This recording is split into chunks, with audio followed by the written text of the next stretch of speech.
So last night, Jack Hughes broke the NHL record for the longest shift ever at 6 minutes and 2 seconds. I got to thinking about that, and I'm not exactly the youngest bulb in the box. There's a few things I can't do for 6 seconds. Just don't even go there. That's not what I'm talking about. There's definitely several things I could not do for 6 seconds, like jumping jacks, wearing a Bruins hat,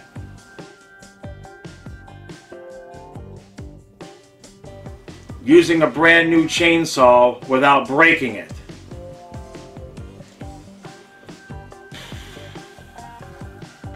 but I digress. Jack Hughes, 6 minutes, 2 seconds. And look, here's the thing. It's not like he was not involved in the play. He was basically the last man back while the net was empty the entire time. And he played goalie. He did a lot of puck chasing.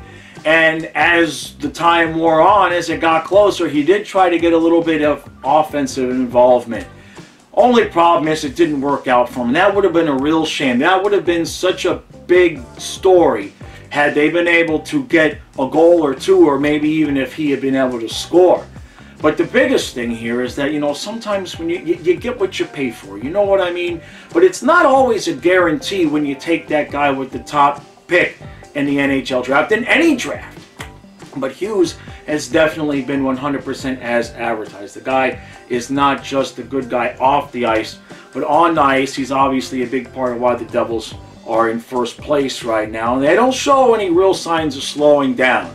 I know some of the reaction last night from Devils fans and their media was a little bit of shock and dismay allowing that many goals.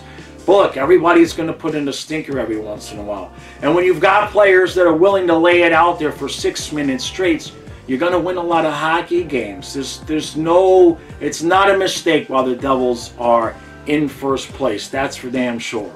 Now, I said you get what you pay for, but that doesn't always work that way in sports. How many times have we seen teams tank for a guy?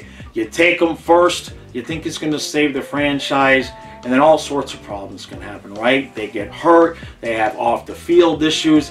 Doesn't always work that way. It's not a guarantee. If you go to the car dealership and you buy a Hyundai, you're getting a Hyundai. You buy a Mercedes, you get a Mercedes, and if there's something wrong with it, there's 11 laws, there's recourse there.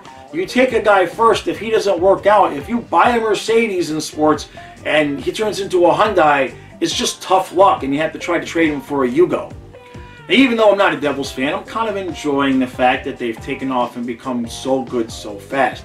I am curious to see how their staying power is going to be, and what I mean by that is, fine, you're going to get the 1 or 2 seed most likely this year. Let's see what you do in the playoffs. I'm not allowed to beat my Panthers. But past that, I just wonder if they're good for good now. You know what I mean? Every once in a while, you get a team that looks really good, and then they kind of fade off. I don't really think that's going to happen with New Jersey, but it wasn't on anybody's radar that these guys are going to be this good, this fast. Jack Hughes, man, there's no doubt he's a big part of that.